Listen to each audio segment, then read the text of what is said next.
This podcast is brought to you by M&S Food, where exceptional quality meets everyday inspiration. At M&S, they believe great food starts with great ingredients, from expertly sourced fresh produce from Ireland and around the world to chef-created dishes that make every meal feel special. So when they say this is not just food, they mean it. As a chef, I've always loved the M&S approach to food, from the sourcing to the standards. It's the kind of attention to detail that really matters in a kitchen.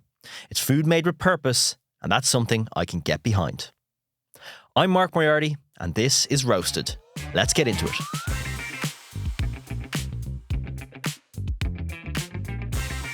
Welcome to Roasted with me, Mark Moriarty, where I chat with notable people about their lives for the wonderful world of food and drink. Today, I don't have him in studio. We're dialing into the UK. We have one of the best chefs in the UK, in Europe, if not the world. That is Chef Tom Kerridge. 2 Michelin-starred culinary powerhouse known for his bold British flavours and down-to-earth charm. With a flurry of television appearances, as a child actor, as you started off, as I learnt in the research, Tom found his true calling in the kitchen, working his way through a decade of jobs in the UK's top kitchens before eventually opening the world-renowned Hand and Flowers, the first pub in the UK to receive 2 Michelin stars. He's since become a beloved TV personality, a best-selling author, and advocate for accessible cookery. From transforming pub food to leading national food initiatives and the face of M&S in the UK, Tom Kerridge is a chef who's essentially reshaped British cuisine while staying true to his roots. What do you think of that, Chef Tom, for an intro?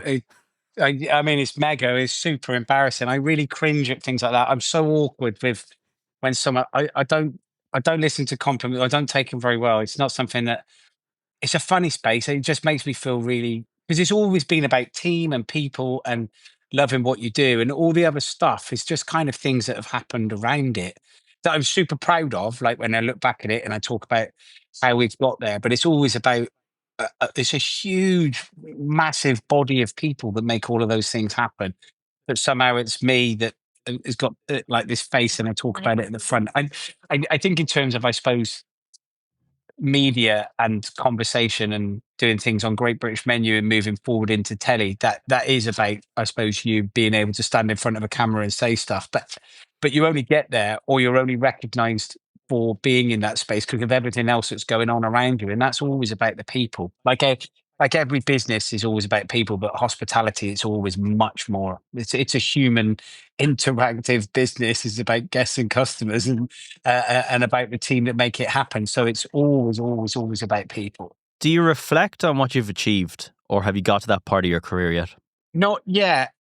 Every now and then I look back and then I think, yeah, like I'm 52 years old, and you go, oh my God, that's pretty. I remember being a young 18, 19-year-old chef, and I'd never imagined what it'd be like being 52, and you're still in that industry and still doing it and still being a part of it. Still, I had literally just got on, this call now, having come from the downstairs at the kitchen at the Hand of Flowers, having a conversation with Sarah about doing a guest evening that we're doing over in Denmark. So you're constantly talking about dishes and evolution of food, and so it's still, it's still a huge part of my world.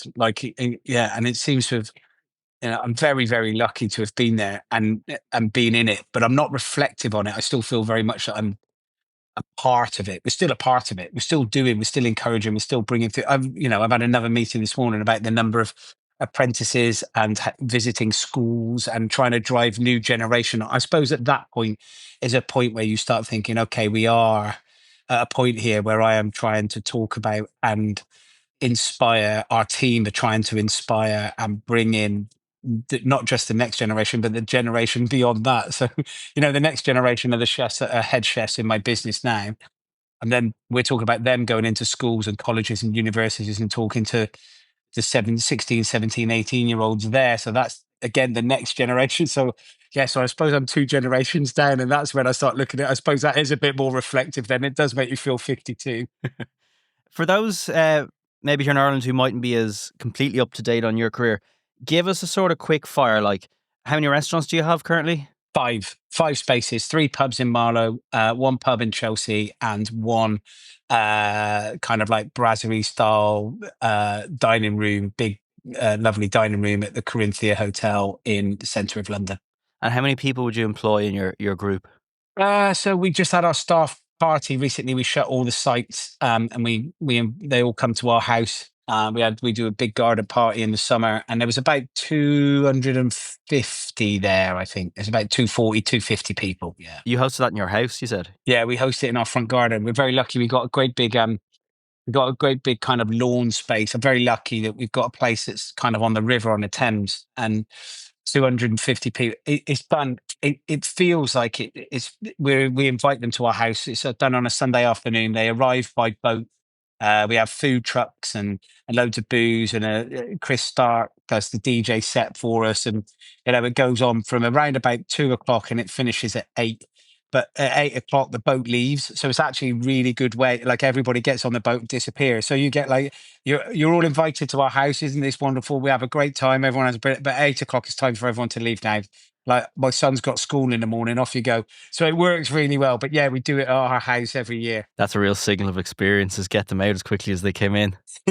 Yeah, yeah. Get them out. The boat's leaving, guys. If you're not on the boat, you're done. Tell me, what you had for dinner last night? Dinner last night. Genuinely, I had some grapes and cheese. Actually, I did. I didn't get back till quite late. I was out with another chef. I was out with Claude Bosey yesterday, all day up in Nottingham. Funny enough, or we were. It sounds like such a. I don't know. I'm like we both own a race car together, and we've done a couple of races. So we were doing a track day in Donington, and then I didn't get back till quite late. My son has rugby training, so I got to the end of rugby training, got home. He had tea, had a big bowl of pasta, and I had. Once he'd gone to bed, I had. It was about 10 o'clock. I had some grapes and some cheese, so I didn't really eat any tea last night. But I did have a jacket potato for lunch, so So you're mixing dad duty as well as 250 staff, all these restaurants. Yeah, yeah. I try to. I try to spend. The summer's been quite good. I spent more time, I think, probably with the family and my son this year than I ever have. In terms of like blocks of time off. I've got to a point where we're quite good at keeping weekends free, or trying to make sure they're proper family time, because my son loves his rugby and he loves his motorsport, so he's karts and he plays rugby, and so all of that is over a weekend, and it's quite important for me to be very relevant and be a part of that. I grew up as a single parent family, so to be there, like I grew up without a father, so I'm learning the same as he's learning what it's like to be with a dad, and I haven't got any kind of experience to pull on, so we're both kind of learning through it together, and we kind of connect through. He's very similar. I mean, I would say he's pretty much exactly the same as me, except he's just got more hair, and that's about it. He's 9 years old, but he's kind of exact. It's like, so we like hang out. We love the same things. We do the same sort of things. So we hang out together quite well. So it's quite good fun. So trying to juggle that family and work life balance, I think it gets a little bit easier when we've been in business now. Hand of Flowers is over 20 years old, and we've got an amazing infrastructure around us of some brilliant people that have been with us for years and years and years, decades, and that's all the senior management. So it does allow you to be able to try and structure and block, weekends off or secure that time. And we encourage the management to do the same as well. Everybody, we've had people that joined us as kids and are now married with their own kids, and they've been able to build their own lifestyle around it rather than it being completely about hospitality and everyone working all the hours and you never having weekends off. And, it was like that at the beginning. And very much so, it was all about me driving that business and everybody being a part of that. But because there's been so many people that have been in that business from the beginning, we have got to the point now where they're still 100% committed, but they can get those bits of time off that they want, where they can enjoy family time, they can get their holidays, they can get there. So where everybody normally thinks that hospitality doesn't work for them, actually we try to make it as flexible and as strong for people to get on with their lives as possible. Talking about that work-life balance, and conscious I'm a chef and you're an extremely successful chef, they very rarely go hand in hand. And I've heard you speaking many times, and I've read the books about your training as a chef. You might paint a picture of training in the 1990s, coming up through the ranks as an ambitious chef. Before, I really want to ask you later about how you kind of step over to working for yourself. But Just paint the picture of what that looked like, what a day looked like as an 18-year-old chef de partie. Um, so yeah, so I moved into London when I was early 20, about 20 years old, 20, 21 years old. And before that, I was working in the West Country where I'm from, in kitchens there. And it was always like it's never been any different. Everywhere is short staffed. Everybody needs somebody to be able to jump in on every other section and try and push themselves as hard as possible. And sometimes when people are on holidays, you've got to cover and do extra. So you'd be sometimes on a breakfast shift and you'd be getting in to the hotel at like, I don't know, 6 a.m. And then, someone's on holiday on pastry and you wouldn't be finishing the pastry section till like midnight. And those sort of 18-hour days were pretty standard and normal. Um, and it's not quite so much anymore. There are still some places that you are doing those hours, and there are some those places where people are that committed or people are that short staffed. But it has changed massively. But throughout the 90s, it was very much a case of pure hard graft. But I loved every minute of it, and still like there's something about commitment to a passion as opposed to. I am so lucky that as an 18-year-old, I ended up in that kitchen in a space in a world where I absolutely loved. So to me, it doesn't matter about how many. To me, it didn't matter about how many hours I worked because I was doing something I absolutely adore doing and still do love doing. Yes, of course, everyone needs time off. Yes, you need, you do operate better. I don't operate better with loads of sleep. I actually, the more time that I have to myself, or the more my brain is allowed to wander. I sometimes I find I achieve less. I work much better under pressure.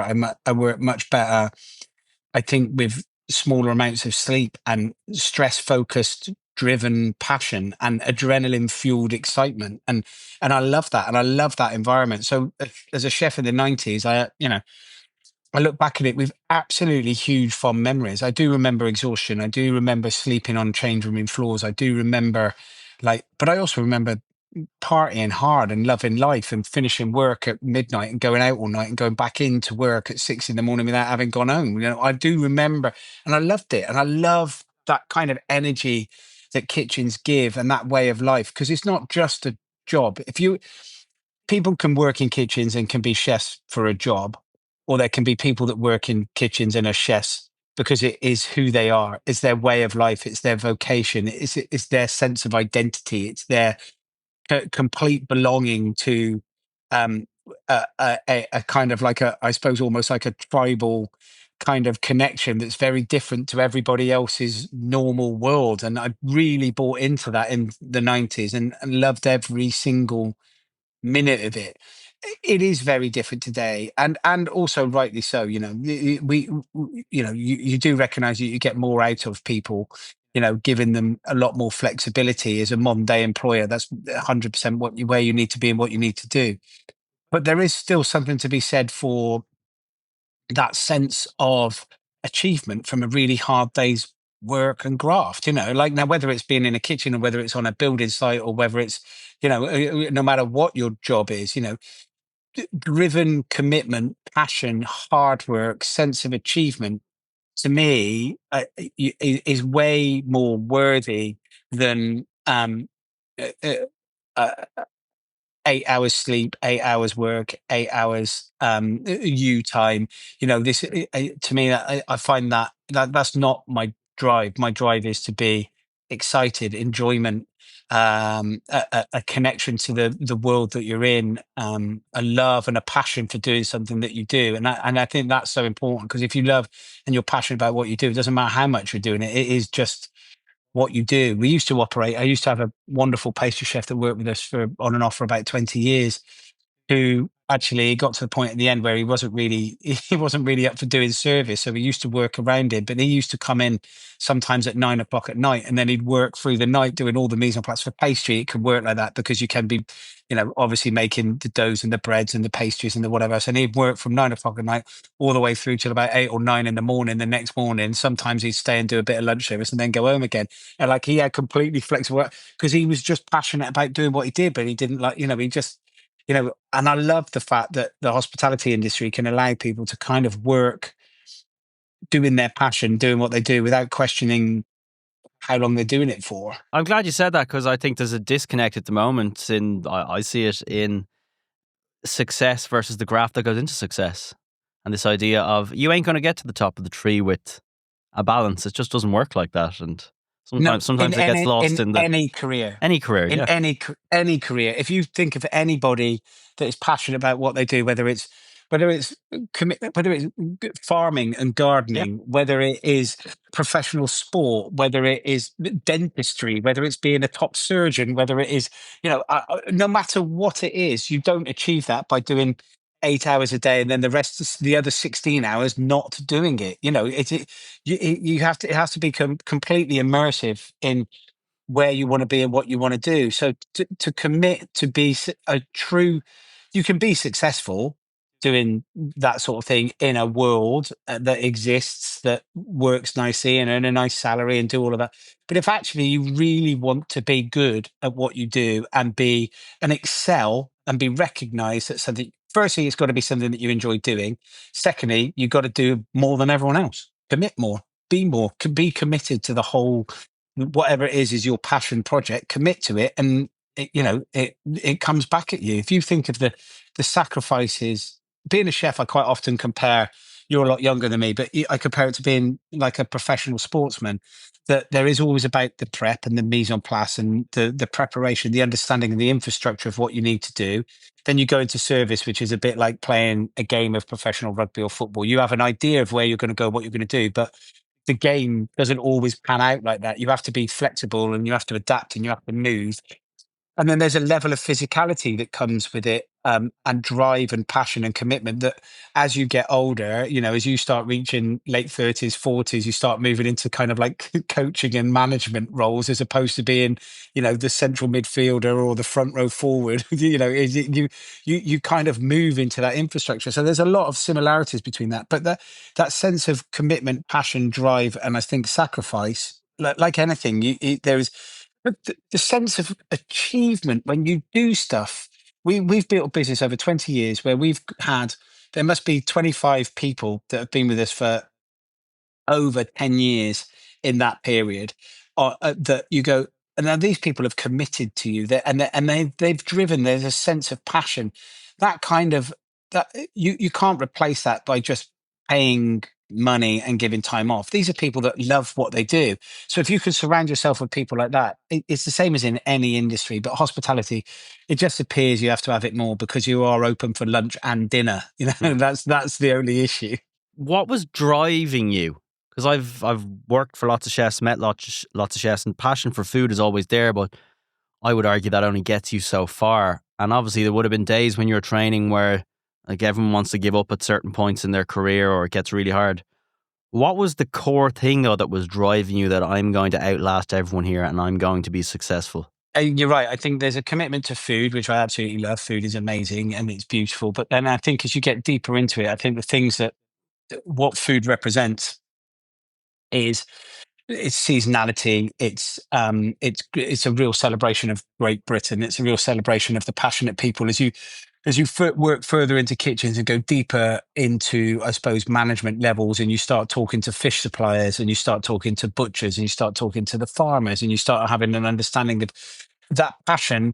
It is replicated down the line again and again and again through the people that grow carrots, or the people that go out, on day boat fishing. If you think these guys that go out, fishing off the coast of, into the North Sea on a day boat, with the wind and the waves and the drive to go and try and catch something. It's not even guaranteed. It's not like you're growing potatoes, which also isn't guaranteed, by the way. The weather is but you're trying to go out and catch fish.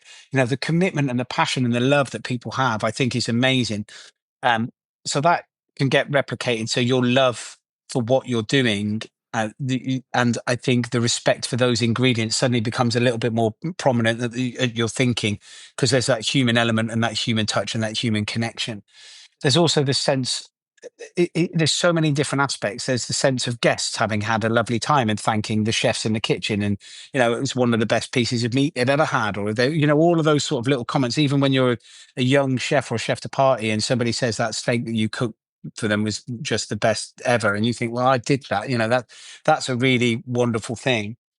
And that, and then I think there's that drive to be, it's your own personal drive. Like I like to try and be, I have a competition with myself about something every single day, whether it's about whether I'm in the gym trying to lift a different weight, whether I'm trying to walk quicker than somebody else up the street, or whether I'm trying to do more than I've ever done before, or just I like pushing myself. And I think if you combine all of those things, if you're that sort of person, you have that sort of drive, I think it's a great starting and founding point.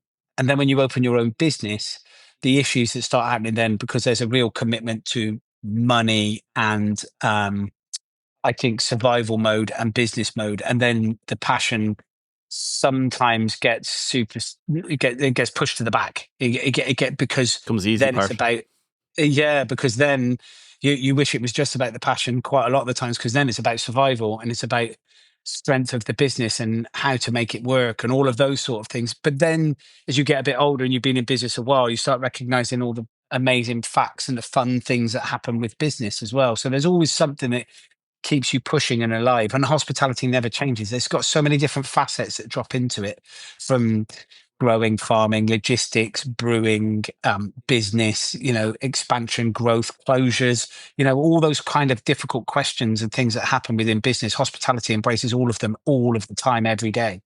This episode of Roasted is brought to you by M&S Food. M&S work with the best producers from Ireland and beyond to bring real quality to your table. Like their Oakham Gold chicken. It's uniquely slow grown, it's full of flavour, and it's one of my go-to ingredients in my own kitchen. How are you shaped by growing up in a house as a kid without that father figure?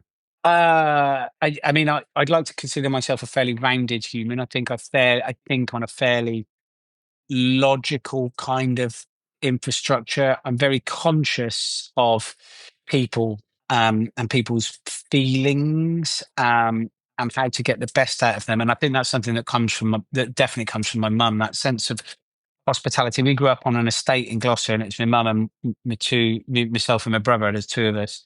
My brother's a little bit younger, and we had, I don't know, we were the house where all the kids would kind of like hang out, or it would be the back of our garden or our garage or the houses nearby, or everyone knew that you could always call in at our house for a cup of tea, or if something had gone wrong, you could pop round. And that all came from my mum and my mum's sense of, I think, inclusiveness and just making sure that everybody, no matter what, it created a welcome space. So also now I think it reflected, there's a lot of kids like me where I grew up. There wasn't anybody, being a single parent wasn't an odd thing. It was quite a fairly normal space. So I didn't feel any different really to anybody else. But I do remember that my mum's or our house was one of the places where a lot of people would hang out a lot of the time. And was that where you got into food then? There was an initial interest in food from a kid? No, well, I've always been kind of interested in food. I always remember thinking that it tastes lovely and it's great, but I wasn't really. It wasn't really the area where I necessarily thought I'd drop into. I didn't really know what I was going to do. I ended up in a kitchen as an 18-year-old because I needed money, and that was the point where I went. Okay, I was washing up, and I went, and I loved the energy of the space, um, and I loved food. But then I hadn't committed to being a chef. Like it wasn't something I talked about from a young age. It wasn't like, oh yeah, this is where I'm going to go. It was the industry and the passion and the excitement and the buzz of the industry that grabbed me. So when I walked into that kitchen, that was the first space that got it. So my mum kind of cooked, but I'm a kid that grew up in the 80s. So, we probably have Sunday lunch. She'd do Sunday lunch every Sunday, and I could play rugby in the morning and come back with a couple of the lads from the rugby club, and my mum would have done Sunday lunch, which was really nice. But the rest of the week, it was like things like Finder's crispy pancake and bird's eye potato waffles and all of that sort of stuff. A kid of convenience from the 80s. It's far from what you're cooking now that you were reared on. Yeah, yeah, it's not quite the same as what we're doing at the Hand of Flowers. Although, do you know what? A potato waffle, I'm not going to swerve them if they come out the freezer at home. Did your mum ever eat your food in a restaurant setting or at the Hand and Flowers? Yeah, no, my mum was in the Hand. The last time she was in was about 6 months ago. Yeah, so my mum's Yeah, she does. Yeah, she eats everywhere that we open or everywhere that she's been in. She comes and eats quite a lot. Yeah, yeah. At least once a year she'll be in. That's a nice place to be as well. Yeah, it's not bad. Yeah, it's not bad. She has to make the choice between coming to eat with us or going to watch Gloucester play rugby, and she normally chooses the rugby, to be honest. Tell me about, was there a moment in your career where you realized I'm actually pretty good at this? Um, mm, I've always felt that I was quite a rounded chef. I was always committed to learning. I was always quite happy to understand and commit to giving extra just so that I could get better, so I could understand it. I never really thought about ever being a head chef. I never really thought about owning my own space. But I do remember working for Stephen Bull and working for Gary Rhodes and being in those spaces and being in amongst all the other chefs around and thinking, okay, well, I'm definitely not the weakest here. Like, and the more I commit, the more I have an understanding and kind of piecing together little bits by little bits of an understanding of a particular style of food that I like. I'm not a global chef. I haven't got an understanding of world cuisine. I do love food from all over the world, and I do love those flavor profiles. But I very much cook in it. I think early on, I recognized that you can be good at something um, if you focus on that particular thing. And I thought I'm good at British kind of ingredients cooked in a French kind of way. So reduction of sauces and stocks and butter and dairy and old school pastry and a commitment to kind of like meat cookery. And so those are the sort of things that I just that's what I love doing. That's what I'm about, and that's what I'm going to stick to. And the rest of it, I'll enjoy eating out in that particular style. But in terms of where I sit, and that's where I started recognizing, okay, well, I'm good at this. I'm good at this. I'll stick by learning this. So that would have probably been around about 26, 27 that I started thinking, okay, I'm okay at this. That's a pretty key I'll stick at skill, no? this. That's a pretty key skill, understanding what you're good at and having that self-awareness. A lot of people lose a lot of years not understanding that. Yeah, I think so. I think you also have to have an open mind to learn as well. You have to be open. You have to be accessible. You have to, but you could, you also have to push yourself. But it's good to be in kitchens because there's always barometers of understanding. You know, where you can cook. If you're actually cooking, if you're a chef de party, but you're cooking stuff better than the sous chef, then you can start going, well, hold on a minute, or at least as good as, and you start going, well, actually, I am all right at this. Or if you're the head chef keeps saying to you that every week you make the terrines, you make the terrines this week, you make the terrines this week. You're going, actually, well, I must be quite good at making the terrines then. They're not asking anybody else. So you start thinking, okay, these are the bits. Why am I good at this? What am I doing? How do I? So kitchens, they're very simple spaces to understand. The hierarchy of kitchens are very easy to understand the growth process. And then also there's so many different levels of people and structure in it that it's easy to gauge where you're at if you're committed to it. I'm always fascinated to ask people like you this question. Famous chefs all around the world, we know what they do now, and we see the Michelin awards, and we see the chef's tables on the Netflix, and we see the Great British menus, and we hear about where the interest in food came from, and the growing up, and the passion, and the training. And very rarely we don't hear about the most interesting part, which is that jump from working and training and working for someone to then going, do you know what? I'm going to take a massive risk here, and I'm going to go and open my own business and do this for myself. How did that happen for you? Well, that all kind of came solely pretty much through my wife. So my wife is an artist who worked for herself. So she's she was self-employed working for another very famous artist called Sir Anthony Caro when we first met. And then we got to a point where I was a head chef. I was head chef at Adlard's restaurant. I left London, was head chef at Adlard's restaurant over in Norwich, where I maintained a Michelin star. And it got to the point where it was like, listen, we should I'm not materialistic in any way. Don't get me wrong. I've got nice things and I like nice things, but it's not, if they weren't there, I'm not that bothered. Like, I'm not driven by money. I'm driven because I like doing stuff. And that's the only reason we say yes to gigs or do things. But we got to a point where both me and Beth were looking at each other and I said, she just wants to make uncompromised art and I want to cook. So we went, well, Beth said, if you're going to work 80, 90, 100-hour weeks, you may as well do it for yourself. So the answer was like, okay, well, let's look for something then. And then, we scoured places and pubs and restaurants and different spaces to try and find somewhere. And the Hand and Flowers came up on a Green King website as a tenancy space that you could, but the difference between a tenancy and a leasehold is that you can turn up as a tenant, and you run it like it's your own business, and any profit is yours, but you don't own anything. You don't own the lease. You don't own, but you have to buy. You have to buy all the fixtures and fittings when you move in. So there was this kind of like half-empty pub at the end of a road in Marlow that we thought this looks like it could work for the two of us. It means I could be in the kitchen with one or two other guys, and Beth was going to run front of house for 2 years was her commitment, so that she could get to the point of making uncompromised art. And we thought we'd give it a go. So we kind of lied to the bank and borrowed some money, told them we were doing an extension, and we we didn't do the extension. We just put it into a pub, maxed out on credit cards, and then we did it, and you just kind of commit to it. And then once you take that jump, and it is the most terrifying thing. So Beth's dad has always worked for himself, and he said, listen, just jump in, the water's warm. And it's not warm at all. If anyone's thinking of doing their own business, the water is not warm. It's freezing cold. It's full of sharks and mental people. It's a nightmare. It's a disaster. However, once you're in, it's amazing. You can't get out, and so you got to swim. You got to make it work. You've just got to commit and do it. And it gets to the point where I think you could never go back. You work for yourself, and it's incredible. And the only people then that can make it work are you. You're not. There's nobody else.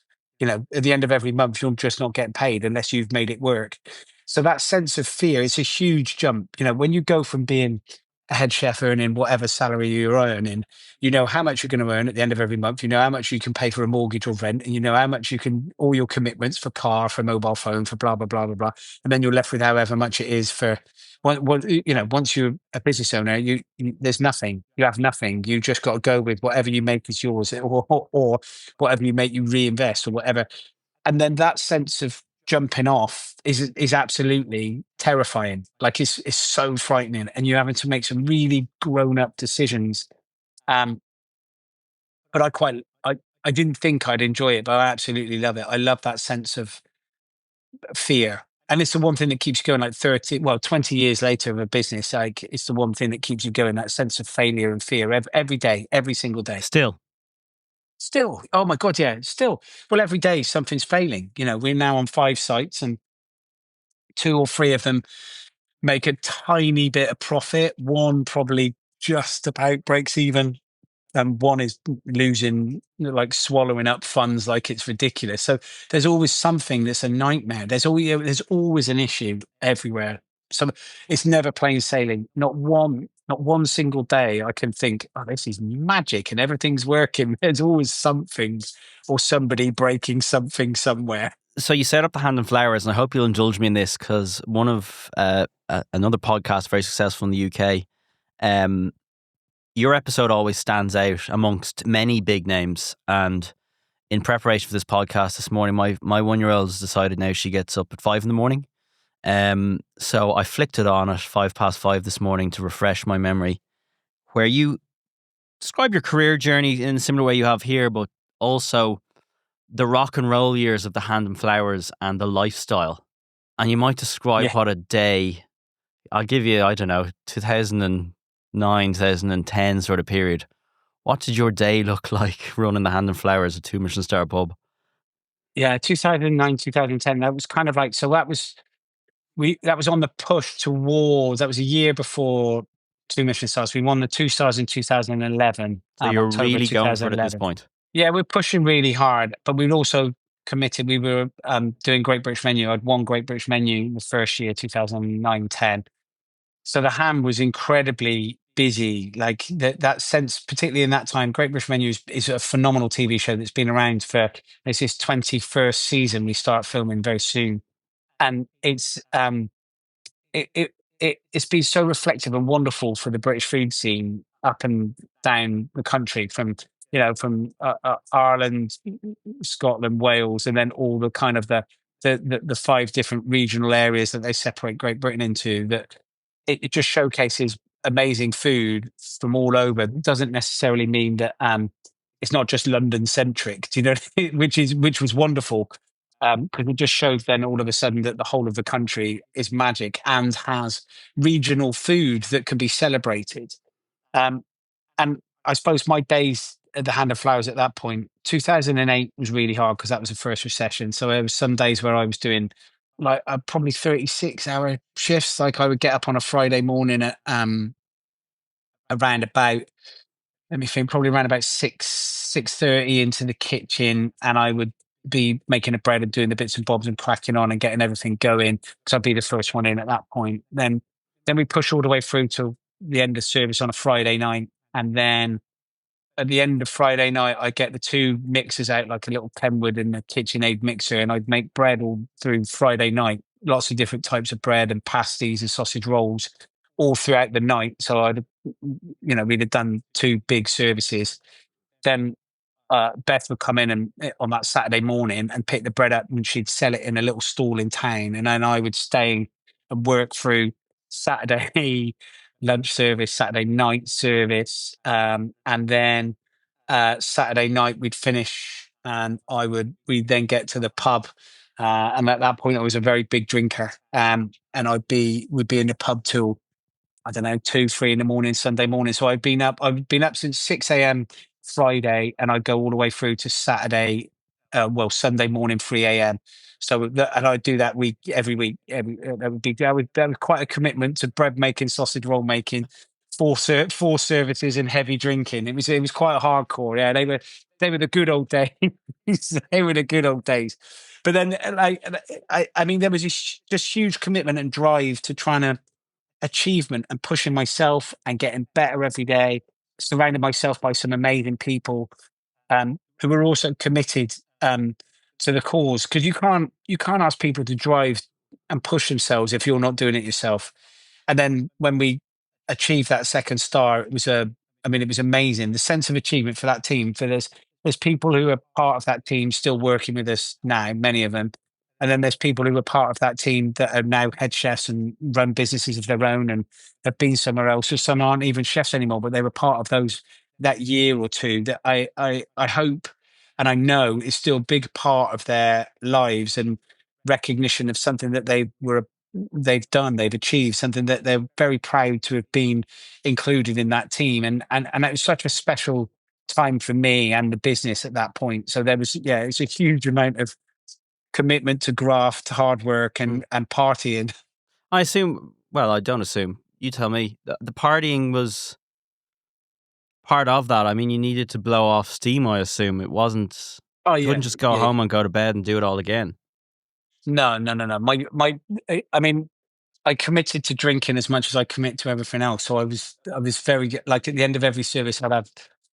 I mean, it's been documented before, but I would drink two. No, I'd do 2 pints of Negroni at straight after service, and then I would get on to the very strong lagers, and I do like I don't know a minimum of like on a quiet Tuesday, minimum of 8 pints, and then I would go home and I'd have a pint like a pint glass with ice, and then I'd fill it pretty much to the top of gin, and then I'd top it up with tonic. So I would do, and that would be every night. That would be every night, and that was an escape of, but I don't regret it for a single minute. Like I'm a bit disappointed with myself that I haven't drunk now for nearly 13 years. So I'm a bit disappointed with myself that I can't have a drink ever again.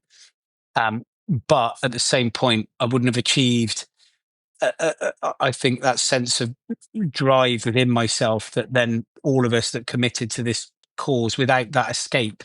So I needed that escape. I needed that extreme Full throttle of lifestyle commitment and to everything. exactly to work, to commitment to trying to improve. But I also needed that extreme escape. So without it, we wouldn't be here. So I don't regret it for a minute. In fact, I look back at those days really quite fondly. Sometimes every now and then we talk about them here at work with people that were here for those times, and quite often they're telling stories that I have absolutely no recollection of. But it's good to hear them. And was there a moment of realization where you were like, I'm going to just extremely stop now? Or was it Yeah. over a period of time? No, no, I extremely stopped as well. It was I was coming up to my 40th birthday, so it was I stopped January 2013, So I was 40 in the July 2013. So I stopped drinking in the January 2013. I knew I was going to stop then. I was committed to it for probably about 3 months prior. I knew a date that I was going to end. The run up to that, I stopped drinking, and then in that year I fell off the wagon probably 3 or 4 times, and then after that there's been no more. So since November 2013, I haven't had a drink. You seem to have focused that energy then into health, well-being, and a lot of lifting extremely heavy things in the gym. Yeah, I like trying to beat numbers. I like I to have get a it. I got a commitment to sense of that over something. the last 40 minutes of chat. Yeah. The person next to you I ju- needs to be beaten. yeah. Well, actually, it's the me I need to beat. Okay. I like it's not. It's actually not a. I am competitive to a point, like, but it's not necessarily about beating the next person. It's about beating the commitment in my head. I want to get better at that. How do I lift more than that? What do I do more? How do I get better at that? How do I push You myself? seem I to be like. constantly proving something to yourself. Yeah. Yeah, yeah, I am. I'm constantly trying to prove something to myself, like that I can do something. I think, and I do constantly have those words in my head that, listen, like, I can do that. You can achieve that. If they can do that, I can do that. Like, not the. I mean, I do. To be honest, I, I, I did my best ever personal best deadlift last week, which I thought was really massive. But on the same day, Thor Bjornsson, the world's strongest man, also broke the world record for deadlift, and he lifted over nearly 300 kilos more than me. It made me feel particularly pathetic. I It's thought, a I big can't. gap. I'm not. Yeah, it was a huge gap, but I thought, well, I can't. See what I mean? I can't. I'm never going to beat that. Like for. But then in my head, I went, it's only because he's 25 years younger than me. That otherwise. do you do you know if someone's going to be successful when they walk into your business? um. Yes and no. I would say 90%. Yeah, I'm very good. The one thing that I would say I am very good at is a judge of character. And there's so many people that have come through our businesses that haven't necessarily got the CVs or haven't got the background, haven't got, but it's an attitude and it's a vision and it's a commitment and a love and just a personality trait that you can tell that they're going to be great. So Sarah, who's head chef at the Hand of Flowers here now, she walked into our kitchen over 10 years ago. And even from day one, you could tell that she was a very level-headed, calm, understanding, wants to learn, wants to get better, even in the most precarious, scary, nervous moments of service. Even as a young chef, she would keep her calm, even though things are going wrong or something's gone badly, or you could see and you can sense that with so many different chefs and front of house team that have been in our business. So Katie, who's our restaurant manager, she's been with us for nearly 16 years. Lourdes, who's general manager, is 18 years. Alex, who's my PA, started as a waitress, and Alex and me have worked together for nearly 15 years. And there's so many people that have just come through, not just chefs, that I just have a personality trait and a commitment and want to get better about themselves and are proud of what they do. I think they always have something similar to me in terms of trying to get better, proving to themselves. It's not about anybody else. They don't need to prove it to anybody else. They want to prove to themselves that they're good at what they do. And I think that's something that you can see in people when they commit to wanting to just be a better person. Now, that doesn't mean they're bad in the first place, but what I mean is that they want to improve on whether it's a social skill, whether it's a professional skill, whether it's just a personality skill. Hospitality offers so many different chances for people to grow, and when you provide I suppose, an arena for these people to thrive and they can see that they can get on with it, then that's great. We allow them to grow professionally and personally. And I don't mind people making mistakes. It's cool. It's just part of what we do. You grow from mistakes. Have you any plans to retire? No, retire. I have no idea what I do. Like more time off. Yeah, spending hanging out with Paul Bosey, more driving a race car would be like it would be a lot of fun. But at the minute, neither of us have got the time. So yeah, I'd like. There's no retirement plans. No, no. I don't. Do you even retire from hospitality? What do you do? That's the question. What's the I don't think you do. Yeah, I don't think you do. Do you? I think even if it, I do laugh about it sometimes. Me and my wife, if we're on holiday and you might be in Greece somewhere, and I go, oh, wouldn't it be lovely to just retire and have a little restaurant here, and then you just cook 6 evenings a week with the stuff that's good. And she looks at me, she goes, "That's not retirement. That's still you'll still cook it. Yeah, but wouldn't it be lovely to just cook fish on a beach on a cold like yeah, so I don't think there's ever anything like retirement. Couple of quick fires. You've been very good with your time. The Who's the most famous person you've ever cooked for? Mm, Probably, well, the king. I mean, it's pretty Yeah, famous. yeah, fair enough. Yeah, Yeah. it's a pretty The high first bar. bit of Great Britain. Yeah, it's a high bar. I mean, we've had George Clooney's been in for fish and chips at the Hand years ago, and Nice. Beyonce was in at with Jay Z at Kerridge's Bar and Grill. She had Nick Beardshaw when he was still with us before he opened Starling, his balloon girl dish, and she posted that on her Instagram for how many million people to see. So they're pretty high bars, aren't they? They are very high bars. Give me the worst meal of your life. Uh, the worst meal of my life was a burger. It's a Portuguese water park. Like it was a take, like one of those like little one of those little stands where they do burgers in a pot, and it was beyond the worst. It was the worst thing I've ever eaten. Like literally a small mouthful of it and then straight in a bin, and it was just horrific. Yeah, I remember that being the worst thing I've ever Would you eaten. be picky in general, or are you happy to go out and eat anything most times? I'll go out and eat anything. I'm very happy. I'm not picky at all. Like to me, eating out and it has become as I've got older, it's much more about who you're having dinner with in that environment. It's not just about the food. And of course, I love amazing restaurants and I love brilliant places and I love fantastic chefs and great food. But it's much more for me about I suppose going out with friends, hanging out, eating good food, but it doesn't always have to be a temple of gastronomy. So I'm not picky at all. I'm quite happy to have fish and chips on a beach. Do you know what I mean? Somewhere in Brighton with the wind blowing and a hot chocolate afterwards. That's equally as romantic and as cool as eating in a 3-star. Takeaway order. Pretty much hot, spicy curries. Big fan of that. Yeah, big fan of hot food. And if I was to give you a table of four, you can have four guests to the Hand and Flowers. Anyone dead or alive, what are your dream guests And you mean like guests that I would want to have, or people that would sit around the table and it'd be interesting to feed them? that would sit around the table and it'd be interesting to feed them? Okay. Liam Gallagher's been before. He's pretty cool. Like, and he was great fun. Like, it's a How did that Liam go? Gallagher.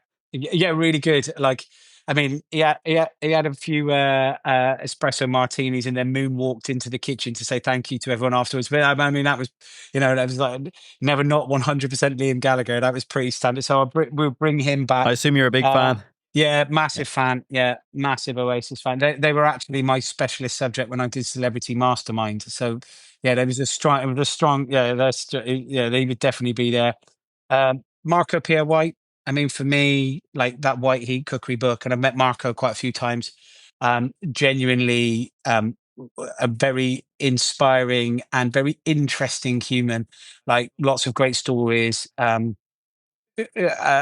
Slightly left field working way of outlook of life, which makes you question things. And no matter what people think of him now, I mean, irrespective of that, he was the first British chef to ever win 3 Michelin stars, and at that point, he was the youngest in the world to have ever done it. Like, what an absolute hero! So yeah, Marco Pierre White, probably Sir Lewis Hamilton. I'm a massive motorsport fan, and I think he's a phenomenal, incredible human. What a brilliant driver! I've been very lucky to meet him 2 or 3 times, and every time I find him such an inspiring and incredible character. His commitment his commitment to being better at tiny fractions of margins every single time is just awe-inspiring. Is something that everybody should understand and commit to. That's another example of you could be a good driver, but actually to be like that, you are committed, and that's phenomenal. And then I'm a big rugby fan, so maybe Joe Marler, who is my son's hero, and kind of like I've met Joe a few times. He's very funny. So Joe, Sir Lewis, Liam Gallagher, and Marco Pierre White. That's an interesting There'd be conversation some deep table. That. conversations at that table. Yeah, yeah, and heavy drinking, I imagine.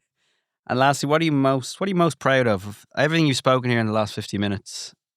A wide ranging career. What are you most proud Yeah, of? I think it's the team of people that have been with us for so long. Like hospitality is such a transient and movable industry that people commit or don't commit, or they don't stay very long, or they get it, they come in and out. The fact that the Hand of Flowers is 20 years old and we've had so many people that have done over 10 years plus with us, for me is testament not only to, I think, the environment that we try to lead from the top, but it's all the other people that are in those management positions that have come through that. They inspire people to stay. They commit to it, and they show people what it's like to be in those spaces. So I think the fact that we've got so many people that have been with us for such a long time, I think is the thing that I am most definitely proud of. All of those incredible people that work so hard to just keep going and enjoying what they do.